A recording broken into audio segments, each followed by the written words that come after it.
That's hard. 3 reps. They're almost 8 minutes long. How's that? Yeah, tough. Really, really tough. I thought I was going to be sick all over the handlebars on that last one.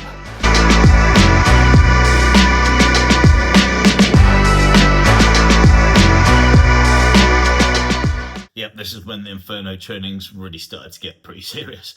So, and look, let's face it, bloody hard. But the last 4 weeks I've been working on threshold long hill reps, and now I'm flipping it on the head and I'm working on shorter, harder hill reps, more VO2 style.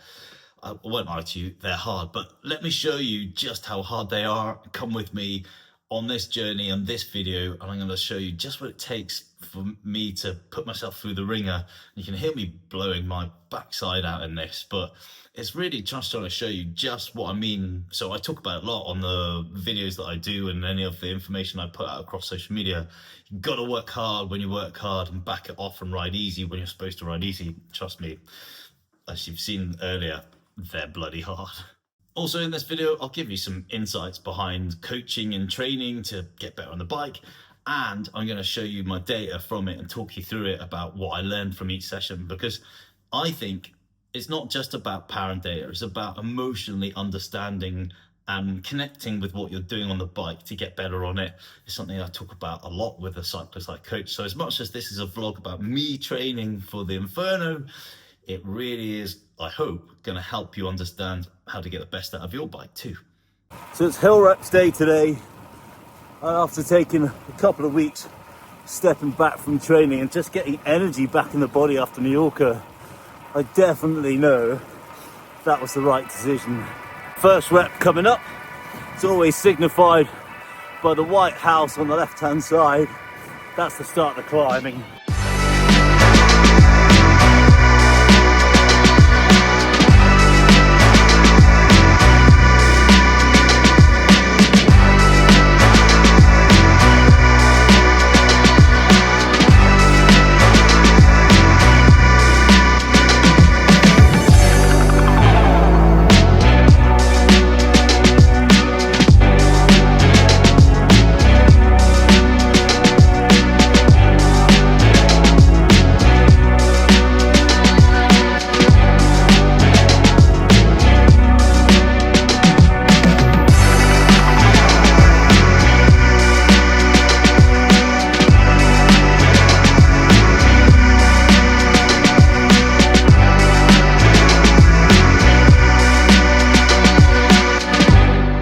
Rep 1 done.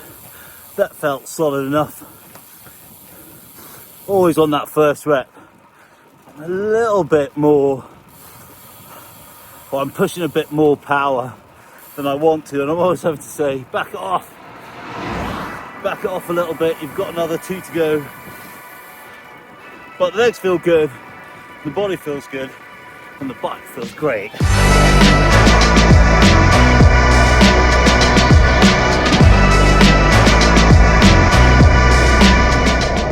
Rep 2 in the bag. That's hard. 3 reps. They're almost 8 minutes long. Feels good to be back on the training train, but whew, I reckon I have to do a couple of weeks of those before I do any VO2 work.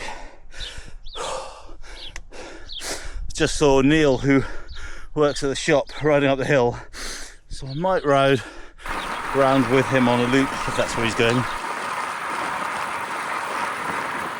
Here's some stats for you from that first session. So I'm aiming at threshold, so around like 305 watts. So my first set was 305, then 312, and then 311. So I'm hitting the target quite nicely. And when I came back from that ride, I was thinking, crikey, I've lost a fair bit of fitness. But when I actually looked at the data, my heart rate, it was bang on the money. It's just me emotionally thinking, now starting this again. And, you know, I keep saying this to people that I coach, and I remind myself regularly by doing the training, is that emotionally sometimes we can convince ourselves that we're not doing that well, but actually when you look at the data, you've actually done a really good job, and that's a good time to pat yourself on the back. Well, summer has returned. It's about 22 degrees on Wednesday evening, around about 6:15. What a change from last week, but it was just miserable. Anyhow, I'm back on my hill reps. Second session of threshold sets.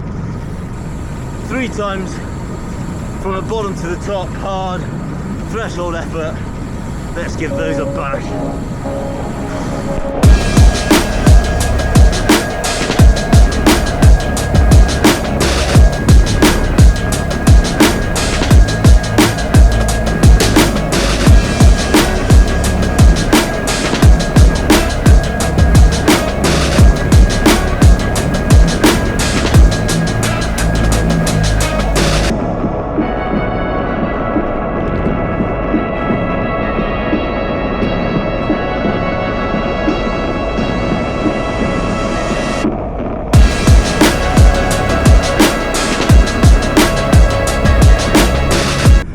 First set done, averaging about 305 watts from bottom to the top.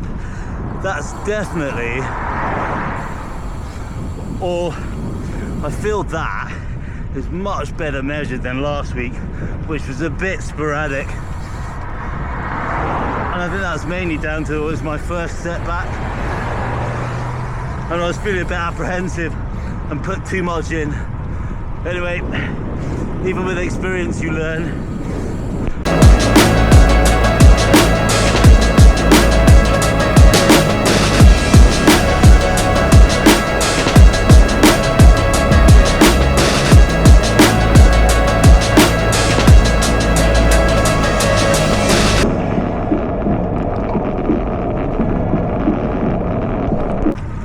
Hill reps done 3 times, as close to 8 minutes as I can make them.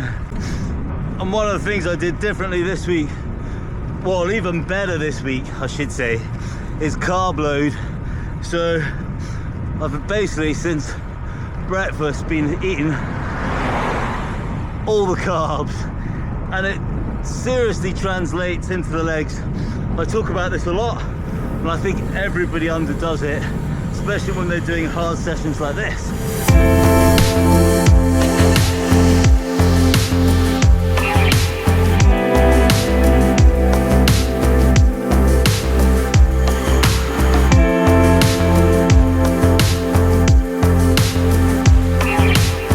Well, what a beautiful evening here in Devon. It's just absolutely stunning. That was a really chill ride back. Just a beautiful day. What a great way to finish a Wednesday. On the 3rd week of doing hill reps, I managed to rope in a mate, Steve, to come with me. And I do all my training on my own, so it's quite difficult sometimes to get yourself excited and motivated. Definitely having someone come with you sharpens the focus. I put out decent wattage on that, so about 313, 314, and then 318 on the last rep. A little over than the week before, but actually having Steve there showed me that I could, and I was feeling really strong. You can see from the video that we're just working really hard.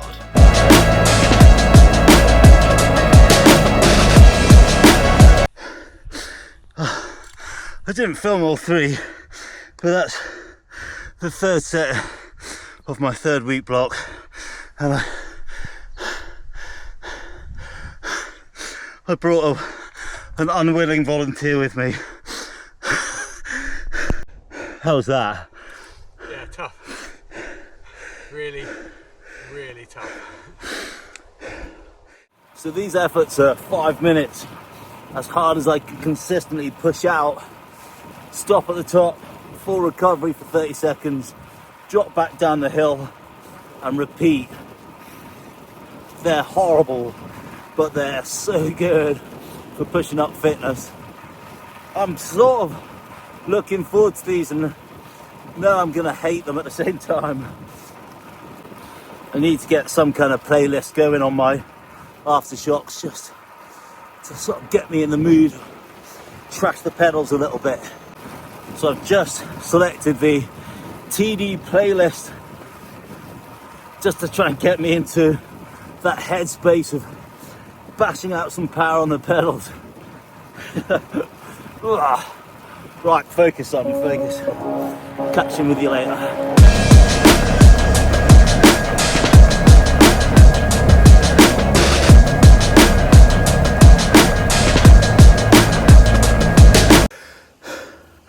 First set done. At the top of each rep, I give myself a full 30 seconds full recovery, drop back down the hill, and then go again. If you can hear that video footage, you can hear me saying, come on, come on, come on, come on. Brutal. Here we go.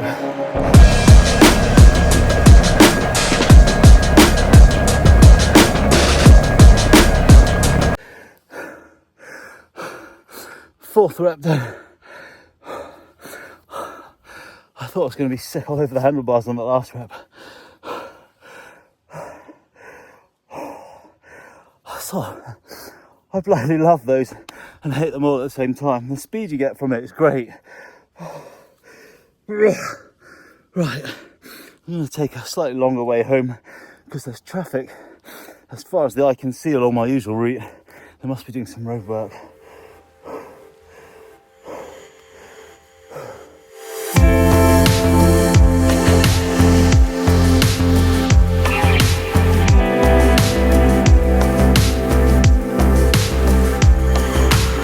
So that's the 3-week block of threshold reps done. I always wanted just to start there and do a short block because I'm pretty fit. I know I've got a decent threshold. It was just getting my eye back in the game and get my body to sort of like get back into that feeling of working hard and then flip it and start working on VO2. Now this is going to be my focus for the next 6 weeks. So each week I come to them, it's going to start off and progress, but it's going to start off with 4 reps, 5 minutes at VO2 effort.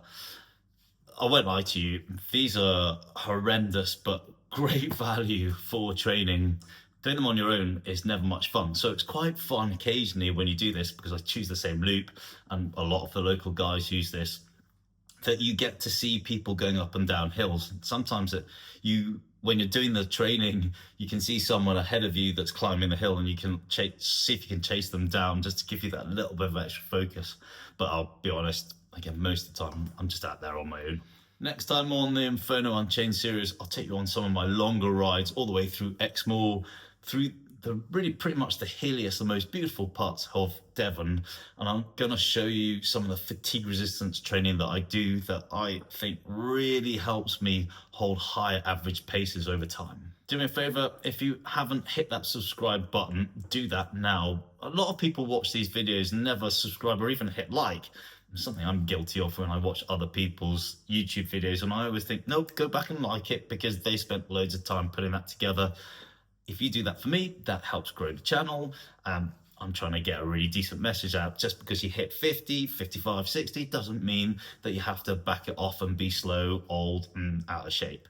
You don't. You just have to keep working at it. Yeah, it's hard. Anyhow, I hope to see you in the next video, and if you want to learn more about how to train as a master cyclist and how long you should hold your training sessions for, then this video is going to help you do just that.